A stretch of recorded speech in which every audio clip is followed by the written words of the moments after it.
Perjalanan Rasulullah Shallallahu Alaihi Wasallam dalam berdakwah secara terang-terangan tersebut tidaklah mudah. Masyarakat Mekah kala itu sangat menentang dan menolak dakwah yang dibawa oleh Rasulullah.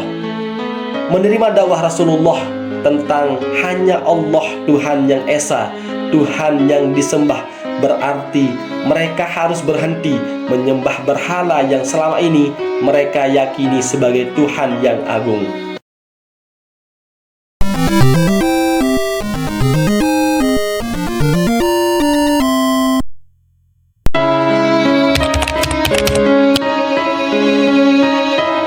Sebelum Rasulullah Shallallahu Alaihi Wasallam dilahirkan ke dunia ini diliputi kegelapan akhlak dan perilaku.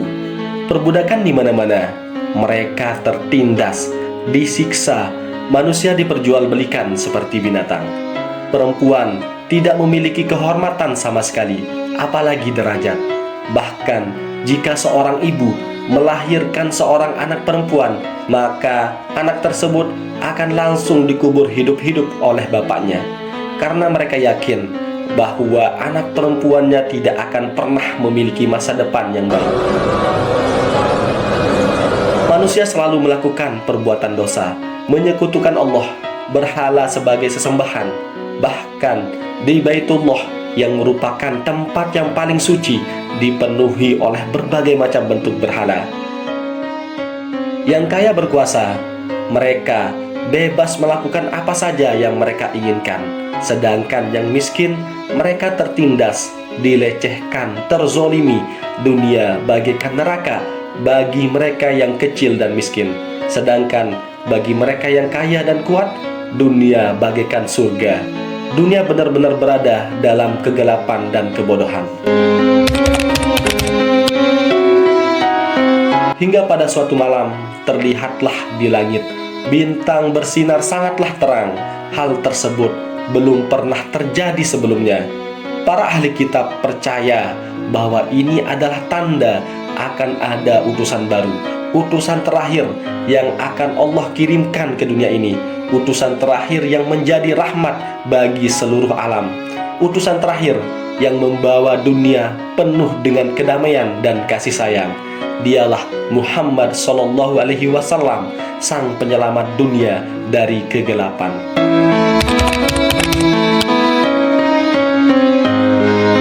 Nabi Muhammad Sallallahu Alaihi Wasallam dilahirkan dalam keadaan yatim. Ayahnya Abdullah meninggal sebelum kelahirannya. Setelah lahir, Nabi Muhammad diasuh oleh Halimah As-Sa'diyah. Masa kecil Nabi dihabiskan di perkampungan Bani Sa'ad yang dikenal sebagai daerah yang sangat kering dan gersang. Namun, setelah Nabi Muhammad SAW diasuh oleh Halimah, keadaan perkampungan tersebut berubah menjadi sangat subur.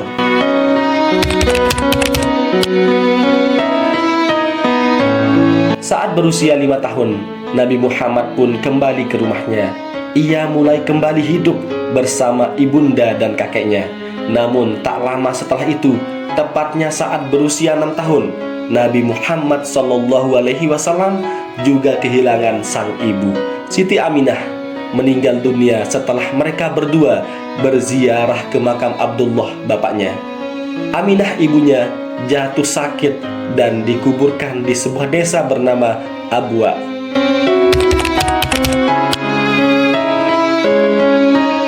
Sepeninggal ibunya, Nabi Muhammad SAW diasuh oleh kakeknya Abdul Muthalib. Sang kakek begitu menyayanginya. Nabi Muhammad kecil pun hidup bahagia dalam asuhan sang kakek. Seakan kebahagiaan tidak berlangsung lama. 2 tahun kemudian, beliau yang masih berusia 8 tahun kehilangan seorang yang istimewa baginya, yakni sang kakek Abdul Muthalib. Sebelum sang kakek meninggal dunia, beliau berwasiat kepada Abu Thalib yang merupakan paman Nabi.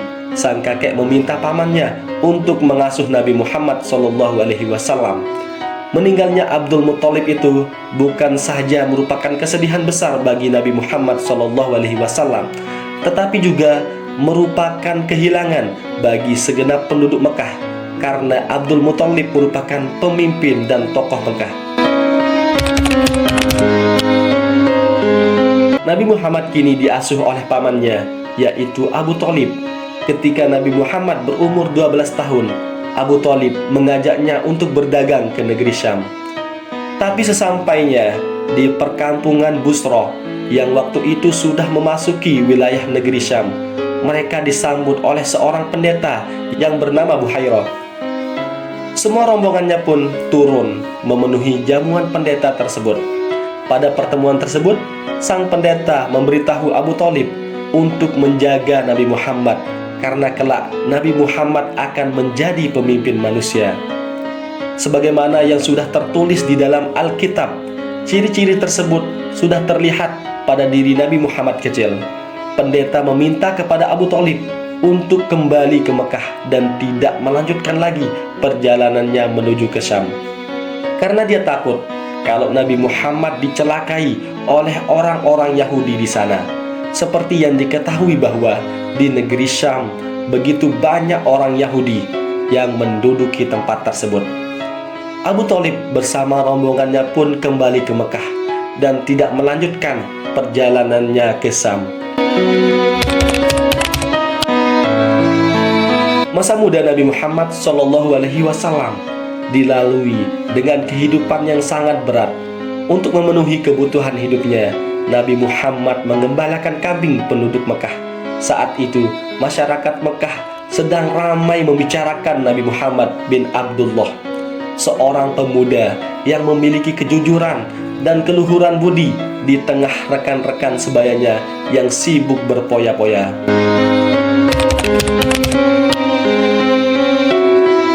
Di umur 25 tahun, Nabi Muhammad SAW mulai berdagang. Dengan dimodali oleh Khadijah, beliau mulai berdagang ke negeri Syam. Urusan perdagangan di negeri Syam ternyata berjalan lancar. Barang-barangnya terjual habis. Laba yang diraih dari perdagangan itu pun luar biasa besarnya. Sebelum pulang, Nabi Muhammad beserta rombongannya pun membeli barang-barang lain untuk dijual kembali ke Mekah. Barang-barang yang dibawa dari Syam juga berhasil dijual kembali di Mekah dengan keuntungan yang berlipat ganda. 2 bulan 15 hari setelah Nabi Muhammad SAW pulang berdagang dari Syam, beliau kemudian menikahi Khadijah dengan mahar yang diberikan Nabi Muhammad kepada Khadijah adalah 20 ekor unta. Di umur 40 tahun, Nabi Muhammad SAW lebih suka menyendiri dan menghindari keramaian. Beliau selalu mengunjungi Gua Hira. Di sanalah beliau memikirkan tentang masyarakat Mekah yang semakin menjadi-jadi, kesyirikan, kezoliman. Dalam kesendiriannya, beliau menghabiskan waktunya untuk beribadah dan merenungi kekuasaan yang agung di balik penciptaan dunia ini. Setelah sekian lama, akhirnya Allah Subhanahu wa Ta'ala mengangkatnya sebagai nabi dan rasul. Dimulai dengan turunnya Jibril ke bumi membawa wahyu.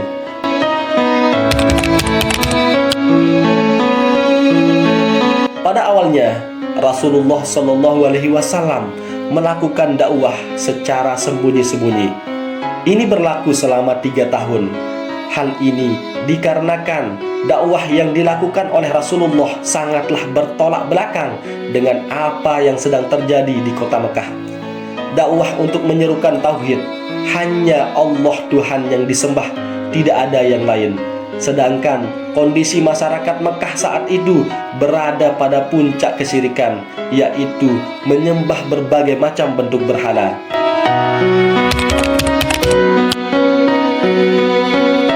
Akhirnya dakwah oleh Rasulullah SAW dilakukan secara terang-terangan, tidak lagi sembunyi-sembunyi. Ini dikarenakan ada perintah langsung dari Allah Subhanahu wa Ta'ala melalui firman-Nya.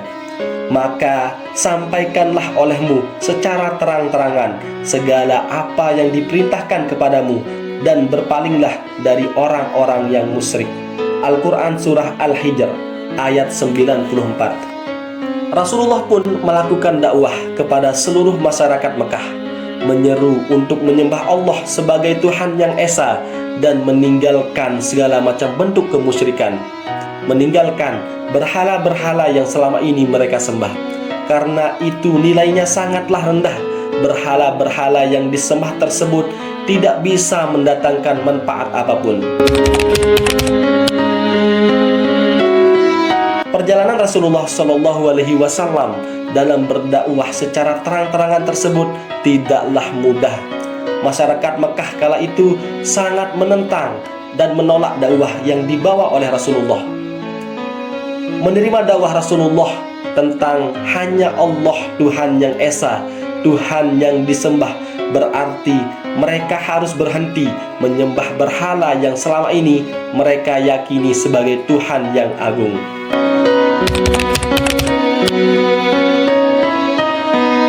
Kebanyakan yang masuk dan memeluk agama Islam adalah mereka yang lemah dan mereka yang miskin secara ekonomi, sehingga kaum kafir Quraisy saat itu melakukan penindasan dan kekerasan. Bahkan mereka tak segan sampai membunuh siapa saja yang sudah menyatakan diri untuk menerima dakwah Rasulullah dan memeluk agama Islam. Bilal ketika menyatakan diri untuk memeluk Islam, dia langsung disiksa oleh Umayyah selaku tuannya. Ammar beserta kedua orang tuanya pun disiksa habis-habisan. Sumayyah ibunya Ammar bahkan sampai meninggal dunia setelah ditusuk pakai tombak. Begitupun bapaknya Ammar, Yasir, juga meninggal dunia setelah disiksa habis-habisan, karena mereka tetap berpegang teguh pada Islam dan meninggalkan berhala-berhala yang selama ini mereka sembah.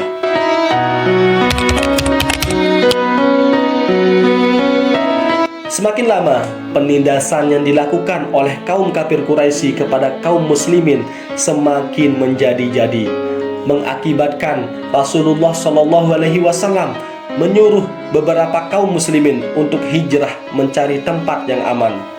Beberapa dari mereka pun melakukan hijrah dan selamat sampai tempat tujuannya, yaitu Habasyah, Ethiopia. Mengetahui hal tersebut, kaum kafir Quraisy pun mengutus orang untuk melakukan negosiasi. Mereka pun membujuk Raja Najasyi untuk memulangkan kaum muslimin ke suku Quraisy. Namun berkat kebijaksanaan Raja Najasyi dan mendengarkan keterangan Ja'far bin Abi Thalib tentang pandangan Islam, akhirnya upaya tersebut pun gagal untuk memulangkan kaum muslimin. Berbagai macam bentuk upaya telah dilakukan oleh kaum kafir Quraisy agar Rasulullah Shallallahu Alaihi Wasallam berhenti untuk berdakwah tentang Islam. Namun semuanya gagal. Akhirnya mereka pun menggunakan cara melalui sang paman Abu Thalib. Mereka berkata akan memerangi Rasulullah jika tetap melakukan dakwah. Namun Abu Thalib berkata kepada mereka bahwa dia akan selalu menjaga keponakannya dengan sekuat tenaga agar tidak dicelakai oleh kaum kafir Quraisy. Salah satu alasan kafir Quraisy saat itu tidak bisa mencelakai Rasulullah Shallallahu Alaihi Wasallam karena ada sang paman yang selalu melindunginya. Bahkan Islam semakin kuat di saat Hamzah, pamannya Rasulullah, dan Umar ibn Khattab mengatakan keislamannya.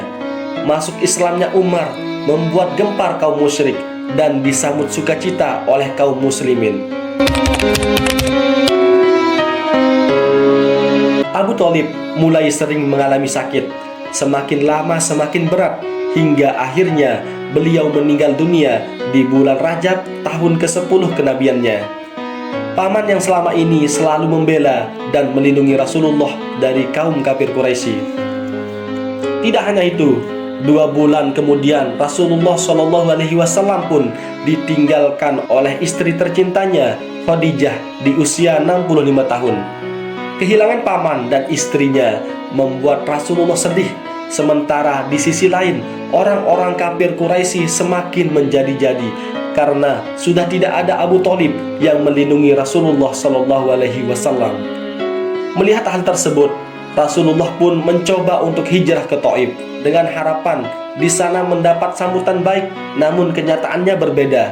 Penduduk Thaif memperlakukannya lebih kasar melebihi apa yang dia dapatkan di Mekah. Di tengah kesedihan mendalam yang dialami oleh Rasulullah Shallallahu Alaihi Wasallam, yaitu ditinggal oleh sang paman dan istri tercintanya, dan di tengah-tengah tekanan kaum kafir Quraisy yang semakin bertambah, terjadilah sebuah peristiwa besar yang selalu disebutkan di dalam sejarah Islam, yaitu peristiwa Isra Mi'raj Rasulullah Shallallahu Alaihi Wasallam. Peristiwa ini terjadi di akhir-akhir Rasulullah di Mekah sebelum beliau hijrah ke Madinah. Tantangan hijrah sangatlah berat. Para sahabat harus menanggung berbagai macam resiko agar dapat melakukan hijrah. Mereka harus meninggalkan keluarganya, hartanya, bahkan ada yang sampai terancam jiwanya. Tapi semua dilalui dengan tekad yang kuat. Setelah semua sahabat hijrah ke Madinah, hingga tersisa Rasulullah Shallallahu Alaihi Wasallam bersama Abu Bakar dan Ali bin Abi Thalib di Mekah.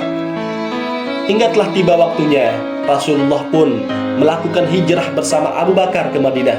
Namun para kaum kafir Quraisy tidak diam membiarkan Rasulullah pergi begitu saja menuju ke Madinah. Bahkan mereka mengadakan sayembara bagi siapa saja yang bisa menangkap Rasulullah Shallallahu Alaihi Wasallam, maka akan diberikan hadiah 100 unta. Namun hasilnya nihil. Mereka semua tidak bisa menangkap Rasulullah yang bersembunyi di Gua Sur. Setelah pencarian sudah reda, akhirnya Rasulullah pun melanjutkan perjalanannya menuju ke Madinah.